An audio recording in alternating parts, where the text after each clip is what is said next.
I mean, a little bit of the story of this piece is that the first version of it was made in Paris about 9 years ago, and it was exhibited at a festival that lasts for one night. It's called the Nuit Blanche, and I remember that I was looking for a project that would be suitable for a large public audience event, and thinking in a project that will be able to involve both the people who will perform or play on top of the facade, but at the same time for those who will not access because of the large amount of people that night. I thought that would be great that this project allowed, for the viewer and for the people who are on top of the facade, both will be able to have an experience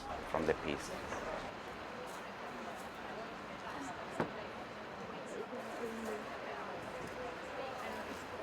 Yeah, it's definitely interaction is a major aspect of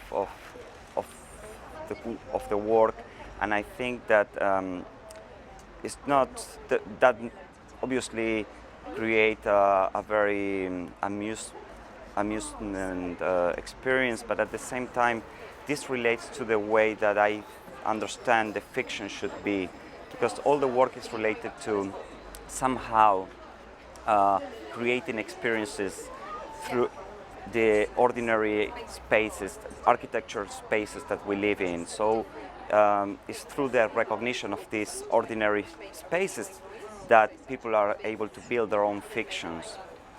So in the same way we interact every day in the space, in our daily life, there's something from that experience that is brought to this work and to create this extraordinary out of the ordinary knowledge.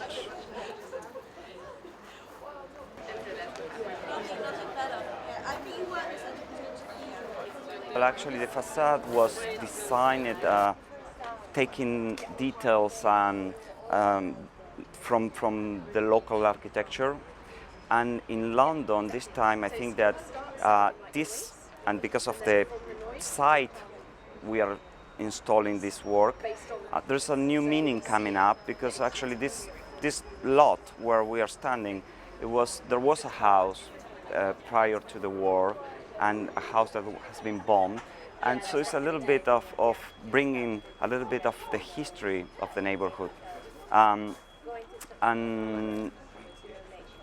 And for me, it's very important that the recognition of this artificiality is created from something that should be very, very natural to the urban fabric.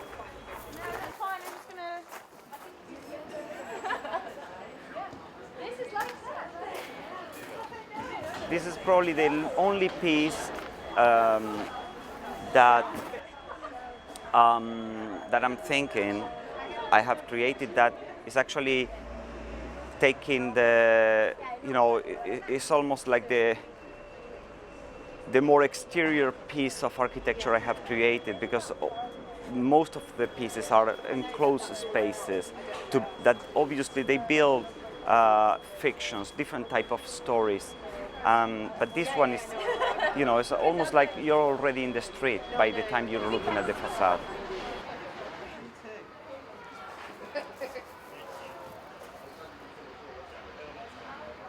When you are creating a work that deals with reflection on the street, is what you see on that large mirror is not just the artwork. It's part of the work, that the reflection changes depending on where you're standing. So it's not only the artwork itself what you will see the public interacting, and you will see also people like passerbys, and that's what has been very, very exciting about this project, to be able to install it in the streets.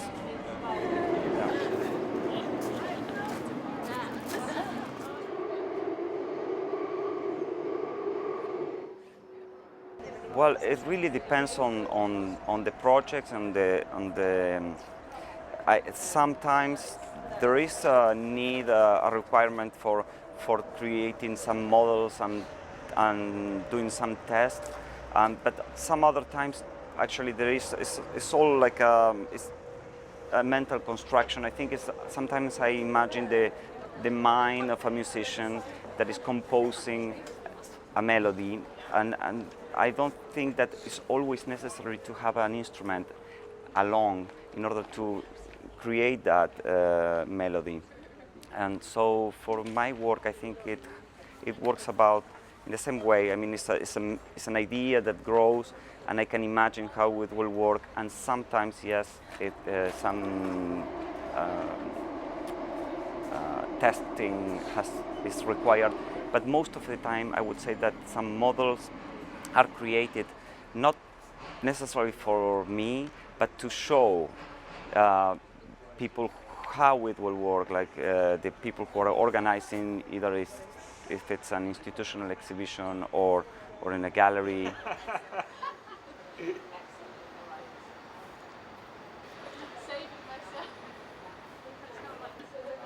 Well, I'm working on a permanent work in Tokyo.